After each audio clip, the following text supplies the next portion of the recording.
I'm Aaron Baker from PhoneDog.com, and the Motorola X is here in the office, and it's packing quite a punch. That said, it's only got a dual-core processor, and there are some areas where perhaps it could use some improvements in comparison to the other high-end devices on the market. Is it worth it? Let's find out together in part 2 of the Moto X full video review.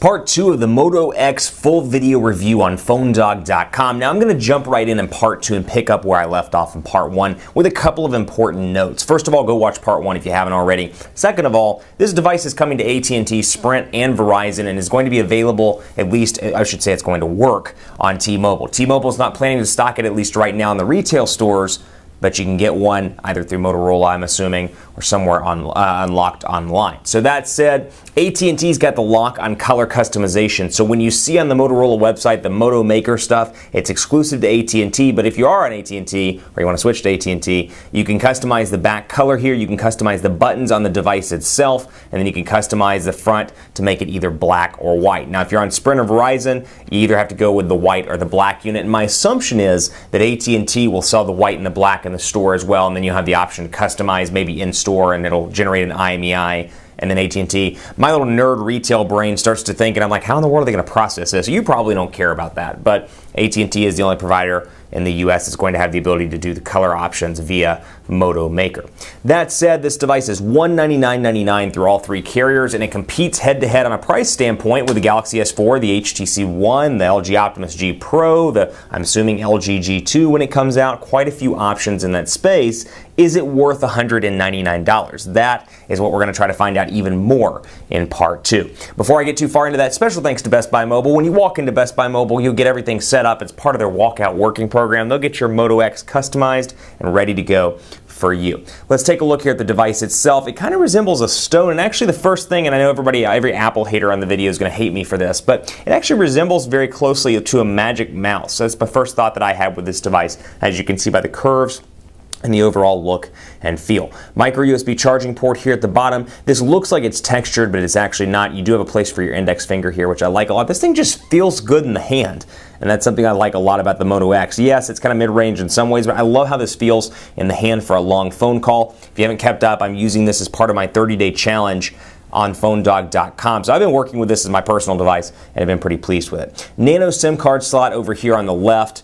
Volume rocker on the right, power button, and with Moto Maker you can customize the color of those. 3.5mm headphone jack up top, 4.7-inch 720p AMOLED display on the front with on-screen buttons, back home and recent applications, and Android 4.2.2 Jelly Bean. 2,200 milliamp hour battery, which we'll talk at in length, or talk about in length, I should say. We'll talk at it too. We'll say, hey battery, charge faster. And then you can see up here as well, while the camera focuses in, I've got an AT&T 4G LTE logo right up here in the top as well, right there. And then of course my AT&T network ID and Android 4.2 running in full glory in the background. So again, let's jump right in here and take a look at the website here. You got Chrome pre-installed on this device out of the box, and everything's pretty quick. I mean, portrait to landscape transitions are nice and fast. Obviously this is a mobile version, so it's not going to pinch to zoom, but portrait to landscape pretty quick here. You've got the stock Android keyboard that you would expect with 4.2.2. Little to no lag, and you'll see that in 4.2, you've got the customizable button down here at the bottom, which back, I can click on it,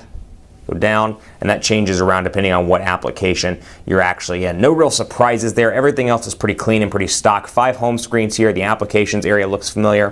Widgets here, and you can see all the stock Android widgets here in addition to stuff I've downloaded. You've got things like analog clock, you've got digital clock, you've got Facebook buttons, you've got email, Drive, etc., etc., etc. Nothing really surprising here. And then a quick look through the wallpaper so you can see what comes out of the box. That's the one that you see in most of the advertisements. You've got a bunch of different options here that all utilize the colors of the display. This is actually one of my favorites as well, so we'll switch it to that for part 2, and you can see kind of what it looks like there with a couple of different colors. So we'll jump right there, or stop right there, I should say, and jump right in to the settings where we're going to pick up. Actually, you know what? We're going to go into messaging. I want to show you something right here. So you can see this 404-333-2757. It's a demo phone number I have in the office. And this is something I really like. Motorola's got, and obviously there are third-party solutions for this. So when I say this, you're going to be like, that's not a benefit. I can download one of those off the internet.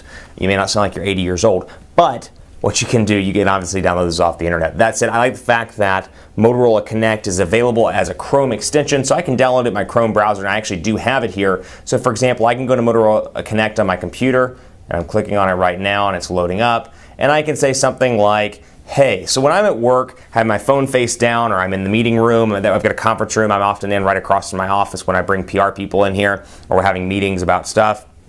It sounds really important, meetings about stuff. Anyway, I can go in there, and I often leave my phone on my desk or leave it face down. I'm the world's worst for leaving it somewhere. Well, with Motorola Connect, I can see my call log, I can see who's calling, and then I can send text messages as well. So for example, I can say, hey, and I just sent a hey text message from 404 or to 404, and you saw it just populate right there. So it's on my computer. You can't really see it with this camera angle, but if I were to text back, it would pop up as a pop-up on my computer screen. So really nice there. And likewise, when people call, it pops up. It says incoming call from, for example, 404-333-2757. So really a cool touch. Jumping right in, we'll take a look at speed test and quadrant standard, starting with speed test for AT&T. Now 4G LTE obviously works pretty well in the Dallas metro area. It's one of AT&T's 2 home markets. We'll hit begin test here and take a look and see what we get in my office. But overall, speeds have been incredibly fast. No differences here, no surprises here in comparison to all the other AT&T phones I have in the office. Nothing really crazy. It's actually the slowest speed I've seen so far with the Moto X before I factory reset it.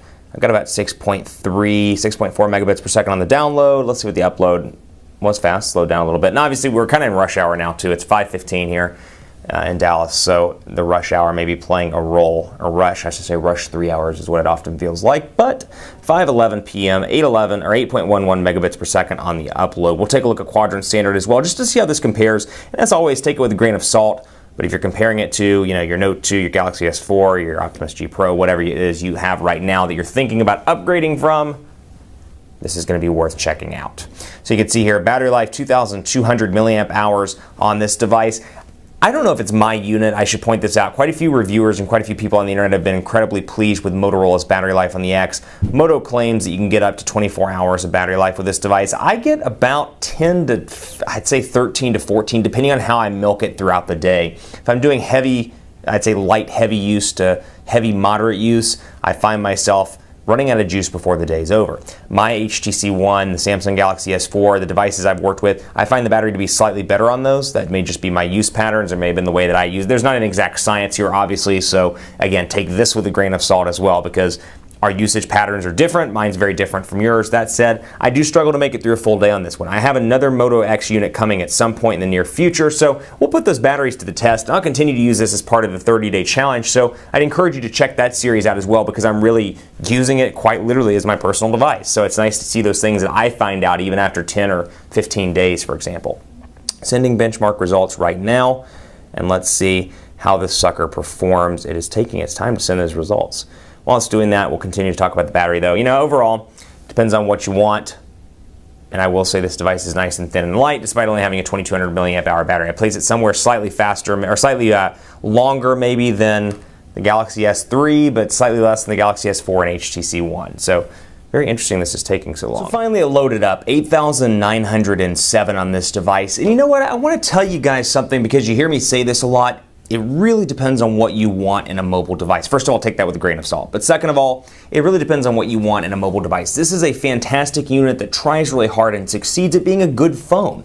The reception's fantastic on this device. I've had no issues with that. Speakerphone's fantastic. Battery life maybe could use a little bit of work, but I love the way this thing feels in the hand. I'm on conference calls all day long as part of my job, and I love holding this up when I'm traveling or when I'm on the road or whatever the case may be. On the road, meaning flying, not driving. I don't text message or call while I drive. But you can see here, finger right here, easy to hold in the hand. This thing is a great phone, and even though it has Android 4.2 in the stock build, it's got some great goodies under the hood. Motorola Connect's great, you got Motorola Assist, and then with stock Android you can customize it as much as you'd like to, but it still brings some pretty good software goodies to the table as well.